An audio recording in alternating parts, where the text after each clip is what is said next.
حج کے ارکان عموماً احرام کے ساتھ شروع ہوتے ہیں، اور جس کا معنی یہ ہے کہ حاجی میقات پر پہنچ کر حج کی نیت کرتا ہے۔ میقات 5 ہیں۔ اللہ کے رسول صلی اللہ علیہ وسلم نے ان میقات کا تعین فرمایا ہے، اور حجاج کے لیے یہ ضروری ہے کہ ان میقات پر پہنچ کر اپنے حج عمرے کی نیت کرے اور احرام کو باندھے، اور وہ 5 میقات ہیں۔ ذوالحلیفہ مدینے والوں کے لیے ذوالحلیفہ ہے، اور آج کل ابیار علی سے احرام باندھا جاتا ہے۔ جحفہ شام والوں کے لیے جحفہ ہے، اور آج کل اس کے قریب رابغ نامی شہر سے احرام باندھا جاتا ہے۔ قرن المنازل نجد والوں کے لیے قرن المنازل ہے، یہ مقام آج کل السیل الکبیر کے نام سے جانا جاتا ہے۔ یلملم یمن والوں کے لیے یلملم ہے، جو کہ السعدیہ کے نام سے مشہور ہے۔ ذات عرق یہ اہل عراق یا اہل مشرق کا میقات ہے۔ مکہ مکرمہ کے لوگ مکہ سے ہی حج کا احرام باندھیں، اور اسی طرح اہل جدہ بھی جدہ ہی سے حج کا احرام باندھیں گے۔ لہذا حاجی اور معتمر کے لیے یہاں سے بغیر احرام کے گزر جانا جائز نہیں، اور جان بوجھ کر میقات سے بلا احرام باندھے۔ اگر کوئی شخص گزر جائے تو اس کے لیے ضروری ہے کہ وہ واپس اپنی میقات پر لوٹے اور احرام باندھے، اور ایسا نہ کرنے کی شکل میں اس پر دم واجب ہوگا، جسے جانور کی قربانی کی شکل میں حرم کی حدود میں ذبح کر کے فقراء مکہ پر تقسیم کرنا ہوگا۔ اے مسلمان بھائی، اگر آپ زمین کے راستے سے، گاڑی سے یا کسی اور سواری سے سفر کر رہے ہیں تو میقات پر پہنچنے کے بعد اگر میسر ہو تو غسل کر لیں، اپنے جسم پر خوشبو لگا لیں اور اپنی صفائی کا اہتمام کریں، اور اپنی احرام کی 2 چادروں کو باندھ لیں۔ معلوم ہو کہ عورتوں کے لیے احرام ان کا عام لباس ہے، البتہ ایسے کپڑے نہ پہنے جن میں زیب و زینت کا اظہار ہوتا ہو۔ اس کے بعد عمرے کی نیت ان الفاظ سے کہنی چاہیے: لبیک عمرہ۔ اور آپ اگر سمندر کے راستے سے یا ہوائی جہاز سے سفر کر رہے ہیں تو عام طور پر میقات آنے سے پہلے ہی آمد کا اعلان کر دیا جاتا ہے تاکہ احرام باندھ لیا جائے، اور اگر آپ اپنے وطن سے ہی احرام کی چادریں باندھ کر آئے ہیں تو کوئی حرج نہیں، البتہ عمرے کی نیت میقات پر پہنچ کر ہی کرنی چاہیے۔ نیت کرنے کے بعد اب مرد حضرات کو چاہیے کہ آواز سے تلبیہ پڑھیں، لیکن عورتیں تلبیہ پڑھتے وقت اپنی آوازیں پست رکھیں۔ واضح ہے کہ اجتماعی طور پر تلبیہ پکارنے سے بھی دوسروں کو تشویش ہوتی ہے، یہ بھی نامناسب عمل ہے۔ شریک لک لبیک ان الحمد والنعمت لک والملک لا شریک لک لبیک اللہم لبیک لبیک لا شریک لک لبیک ان الحمد والنعمت۔ محترم حجاج کرام، حج اور عمرے کا احرام باندھنے کے بعد آپ کے لیے مندرجہ ذیل باتوں کا جاننا ضروری ہے، کیونکہ محرم پر کچھ ذمہ داریاں اللہ تعالی کی طرف سے عائد ہوتی ہیں۔ مثلا بال نہ کاٹے، لیکن اگر خود بخود بال جھڑ جائیں تو کوئی حرج نہیں۔ ناخن نہ تراشے، لیکن اگر خود بخود ناخن الگ ہو جائیں تو کوئی حرج نہیں۔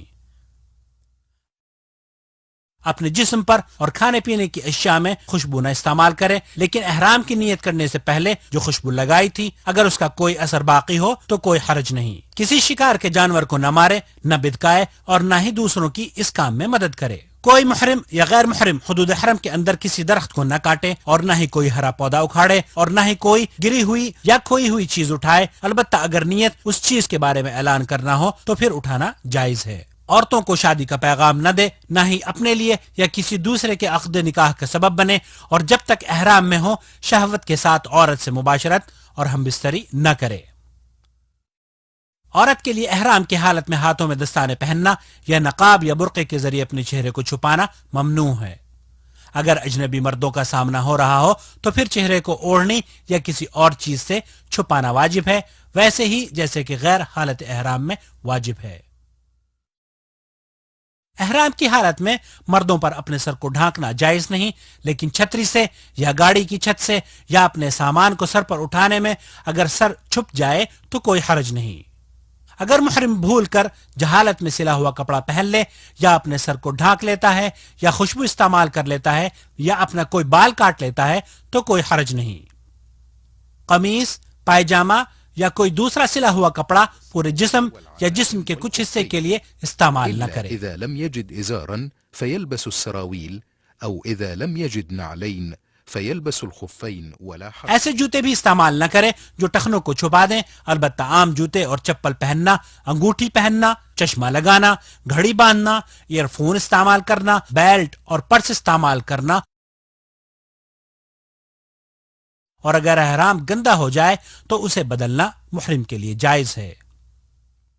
سر اور جسم کو دھونا بھی جائز ہے، اور اگر محرم کے کوئی زخم لگ جائے تو کوئی حرج نہیں۔ اور واضح رہے کہ احرام کے لیے کوئی خاص نماز مشروع نہیں، جیسا کہ بعض لوگوں کا خیال ہے۔ اللہ تعالیٰ نے جن اعمال کو فرض قرار دیا ہے ان کا التزام کرے، مثال کے طور پر 5 وقت نماز باجماعت ادا کرے، جن کاموں سے اللہ تعالیٰ نے روکا ہے ان سے دور رہے، بد کلامی، فحش باتیں، جنگ و جدال اور دیگر نافرمانی کے تمام کاموں سے بچتا رہے۔ اب آپ کا قافلہ اللہ کی فضل و کرم سے مکہ المکرمہ میں داخل ہونے والا ہے۔ یہ وہ گھڑی آ پہنچی ہے جس کا ایک مسلمان کو بڑی ہی بے تابی سے انتظار رہتا ہے۔ داخلے سے پہلے اگر میسر ہو تو غسل کر لینا سنت ہے۔ اب آپ بیت اللہ الحرام میں داخل ہونے لگے ہیں۔ واضح ہے کہ دوسری مساجد کی طرح اس مسجد الحرام میں بھی داخل ہوتے وقت آپ کو اپنا داہنا پیر مسجد کے اندر پہلے رکھنا چاہیے۔ یہ اللہ کے رسول صلی اللہ علیہ وسلم کی سنت ہے، اور داخل ہوتے وقت یہ کہنا بھی سنت ہے، اعوذ باللہ العظیم وبوجہہ الکریم وسلطانہ العظیم من الشیطان الرجیم، بسم اللہ والصلاة والسلام علی رسول اللہ، اللہم افتح لی ابواب رحمتک۔ پھر محرم کو چاہیے کہ نہایت اطمینان اور سکون کے ساتھ اپنے قدموں کو کعبہ مشرفہ کی طرف بڑھائے اور استباع کرے۔ استباع یہ ہے کہ احرام کی اوپر والی چادر کو دائیں کندھے کے نیچے سے نکال کر دوسرے کندھے پر ڈال لے، کیونکہ اللہ کے رسول صلی اللہ علیہ وسلم نے ایسا ہی کیا تھا۔ اس کے بعد حجر اسود کی طرف جائے اور اپنے طواف کا آغاز حجر اسود سے کرے۔ حجر اسود کا بوسہ لینے میں کسی قسم کی مزاحمت نہ کرے اور نہ ہی وہاں کھڑا ہو کر بھیڑ کرے، بلکہ چلتے ہوئے اشارہ کرتا چلے۔ مسلمانوں کو اذیت دینا بہت غلط بات ہے۔ یہاں دھکا پیلی نہیں کرنی چاہیے، اور کافی ہے کہ دور سے ہی ہاتھ اٹھا کر اللہ اکبر کہے اور اپنے 7 چکروں کا آغاز کرے۔ حاجی کو چاہیے کہ دوران طواف کثرت سے اللہ کا ذکر اور دعائیں کرتا رہے۔ طواف کی کوئی خاص دعا مشروع نہیں، جیسا کہ بعض لوگوں نے ہر چکر کی الگ الگ دعائیں بنا رکھی ہیں۔ اور ذکر و اذکار کرتے وقت بھی آواز کو بلند نہیں کرنا چاہیے، کیونکہ دوسرے طواف کرنے والوں کو اس طرح تشویش ہوتی ہے۔ طواف کرنے والا جب بھی رکن یمانی کے پاس جائے، اگر میسر ہو تو اسے چھو لے، دایاں ہاتھ لگائے، رکن یمانی کو بوسہ دینے کی ضرورت نہیں، اور اگر ہاتھ لگانا بھی مشکل ہو تو رہنے دے اور اپنے طواف کو جاری رکھے۔ واضح ہے کہ اس کی طرف اشارہ بھی نہیں کرنا چاہیے، جیسا کہ بعض لوگ کرتے ہیں۔ رکن یمانی اور حجر اسود کے درمیان یہ دعا پڑھنا سنت ہے۔ واضح ہے اس میں اضافہ نہیں کرنا چاہیے۔ ربنا آتنا فی الدنیا حسنہ وفی الآخرۃ حسنہ وقنا عذاب النار۔ اور اس طرح حجر اسود پر پہنچ کر ایک چکر مکمل ہو گیا۔ اب اپنے باقی دوسرے چکر بھی حجر اسود سے ہی اسی طرح شروع کرے اور حجر اسود پر ہی ختم کرے۔ طواف میں رمل کرنا مردوں پر سنت ہے، جس کا مفہوم یہ ہے کہ طواف کرنے والا مرد تیز چلے اور قدم قریب قریب رکھے، اور یہ طواف قدوم میں صرف پہلے 3 چکروں میں مسنون ہے، البتہ استباع 7 چکروں میں کرے۔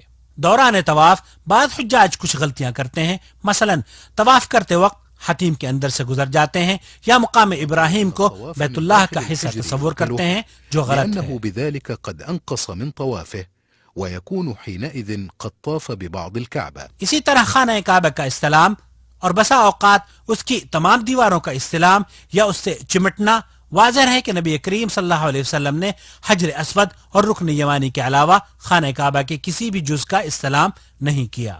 لہذا عقیدت سے مقام ابراہیم اور بیت اللہ کی دیواروں کو چھونا بدعت ہے، اس کی کوئی اصل نہیں، اور اللہ کے رسول صلی اللہ علیہ وسلم نے ایسا نہیں کیا۔ طواف کے دوران ذکر و اذکار کرتے وقت آواز کو بلند نہیں کرنا چاہیے، کیونکہ اس طرح دوسرے طواف کرنے والوں کو تشویش ہوتی ہے۔ دوران طواف حتی الامکان کوشش کرنی چاہیے کہ عورتوں سے الگ رہیں۔ الحجر الأسود وعند مقام إبراهيم فيجب الابتعاد عن ذلك. اور جب طواف مکمل ہو جائے تو اپنے دونوں کندھوں کو چھپا لینا چاہیے۔ طواف پورا ہونے کے بعد اگر میسر ہو تو مقام ابراہیم پر 2 رکعت نماز پڑھے، اور اگر وہاں جگہ نہ مل پائے تو مزاحمت نہ کرے، بلکہ پورے حرم میں جہاں آسانی سے جگہ مل جائے وہیں نماز پڑھ لے۔ واضح رہے کہ نماز کو نبی کریم صلی اللہ علیہ وسلم کے طریقے کے مطابق ادا کرے، اور ان 2 رکعتوں میں پہلی رکعت میں سورہ فاتحہ کے بعد سورہ کافرون قل یا ایھا الکافرون اور دوسری میں سورہ اخلاص یعنی قل ھو اللہ احد پڑھنا سنت ہے، اور اگر کوئی دوسری صورتیں بھی ان میں پڑھ لے تو بھی جائز ہے۔ اس کے بعد دعا کرے اور پھر حجر اسود کا استلام کرے اور اس کے بعد آب زمزم پیے اور صفا مروہ کے درمیان 7 چکر لگانے کے لیے کوہ صفا کی طرف نکل جائے، اس پر چڑھے یا اس کے قریب کھڑے ہو کر یہ دعا کرے، ابدأ بما بدأ اللہ به، اور یہ آیت پڑھے، ان الصفا والمروة من شعائر الله فمن حج البيت او اعتمر فلا جناح عليه ان يطوف بهما ومن تطوع خيرا فان الله شاكر عليم۔ اس کے بعد دونوں ہاتھ اٹھا کر دعا کرے، 3 دفعہ اللہ اکبر کہے اور اس دعا کو بھی 3 بار پڑھے۔ وكرر الدعاء لا إله إلا الله وحده لا شريك له له الملك وله الحمد وهو على كل شيء قدير، لا إله إلا الله وحده أنجز وعده ونصر عبده وهزم الأحزاب وحده، ويكرر هذا اور اس کے بعد جو چاہے دعا کرے، واضح رہے یہاں تکبیر کہتے ہوئے ہاتھوں کو نہیں اٹھانا چاہیے جیسا کہ اکثر حجاج کرتے ہیں، ان کا یہ عمل غلط ولا ہے۔ يرفع يديه إلا إذا كان داعيا ولا يشير بهما عند التكبير، فإن ذلك من الأخطاء الشائعة عند كثير من الحجاج والمعتمرين۔ اس کے بعد ذکر و اذکار یا دعائیں کرتے ہوئے مروہ کی طرف چلے، يدعو بما يتيسر له من الدعاء لنفسه وأهله وللمسلمين، فإذا بلغ العلم اور جب سبز نشان پر پہنچے تو دوڑنا شروع کر دے یہاں تک کہ دوسرے سبز نشان تک پہنچ جائے اور پھر آہستہ چلنا شروع کر دے، البتہ عورتیں کہیں بھی تیز نہ چلیں نہ دوڑیں، پھر وہ اوپر چڑھے یا اس کے پاس ٹھہرے اور وہی کرے جو صفا پر کیا تھا۔ تصل أخي الحاج إلى المروة فاستقبل الكعبة وقل ما قلته من الذكر عند صعود الصفا وادعو بما شئت۔ پھر مروہ سے اترے اور صفا کی طرف چلے اور جب سبز نشان پر پہنچے تو پھر دوڑنا شروع کر دے، ورنہ باقی جگہوں پر آہستہ ہی چلنا چاہیے۔ صفا سے مروہ تک کا جانا 1 چکر ہوتا ہے اور اسی طرح مروہ سے صفا کو آنا دوسرا چکر کہلاتا ہے۔ اس طرح سعی کے 7 چکر پورے کرے۔ ذهابك من الصفا إلى المروة شوطا ورجوعك من المروة إلى محترم الصفا حجاج کرام، شوطا۔ سعی کرتے وقت اگر درمیان میں آپ تھکاوٹ محسوس کریں یا کسی مرض کی وجہ سے آپ پر صفا مروہ کے درمیان چلنے میں دشواری ہو تو آپ ویل چیئر کا استعمال کر سکتے ہیں، اور اگر طواف کے بعد عورت کو حیض یا نفاس شروع ہو جائے تو وہ اس حالت میں سعی کر سکتی ہے، کیونکہ سعی کے لیے طہارت شرط نہیں، اور بعض عورتوں کو دیکھا گیا ہے کہ وہ مردوں کے ساتھ تیز بھاگتی ہیں، انہیں ایسا نہیں کرنا چاہیے، اور جس وقت سعی مکمل ہو جائے تو متمتع پر ضروری ہے کہ پورے سل کے بال تراشے یا چھوٹے کروائے۔ حاجی کے لیے قصر یعنی چھوٹے کرانا افضل ہے، البتہ عورتیں اپنے تمام بالوں کو ایک جگہ جمع کر کے ان کے سرے 1 انچ کے برابر یا اپنی انگلی کے پورے کے برابر یا اس سے تھوڑا کم کاٹیں۔ یہ سب کچھ کرنے کے بعد اب عمرہ مکمل ہو چکا ہے اور محرم کے لیے ہر وہ کام حلال ہے جو احرام کی وجہ سے ممنوع ہوا تھا۔ فضیلت الشیخ محمد بن صالح العثیمین رحمۃ اللہ علیہ فرماتے ہیں کہ معتمر کو چاہیے کہ احرام باندھنے کے بعد سے لے کر طواف شروع کرنے تک اور حاجی کو حج کا احرام باندھنے سے لے کر 10 ذی الحجہ تک یعنی بڑے جمرے کو کنکریاں مارنے تک تلبیہ کثرت کے ساتھ پکارتا رہے۔ لبيك اللهم لبيك لبيك لا شريك لك لبيك إن الحمد والنعمة لك والملك لا شريك لك۔